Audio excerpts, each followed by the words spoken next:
Nag-time out muna sa trabaho ang mga empleyado ng provincial government dahil ipapamalas naman nila ang kanilang mga talento sa sports. Opisyal nang sinimula ng Paggalawtan Ulupan at Gobyerno Itanduro 2019 na pinangunahan ni Governor Amado Pogi I. Espino III. On behalf of the provincial officials who are here and yung mga wala po dito, maraming salamat po sa inyong pakikiisa at patuloy po nagpapaunlad sa provincial government, sa ating serbisyo, and of course, for the province of Pangasinan.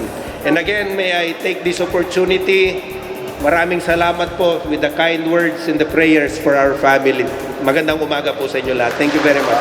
Nagkaroon ng ceremonial tip-off kung saan kasama ni Governor Espino sina Provincial Administrator Nimrod Camba, Board Member Orange Humilde, Board Member John Luis Sison at Board Member Chinky Perez Tababa. Taon-taon ginaganap ang Pagalaw o Pogi Sports Fest bilang pagpapatibay sa camaraderie at bahagi na rin ng health awareness program para sa mga empleyado. Binubuo ito ng iba't ibang sporting events gaya ng basketball, volleyball, chess, badminton, table tennis, fun run at duathlon.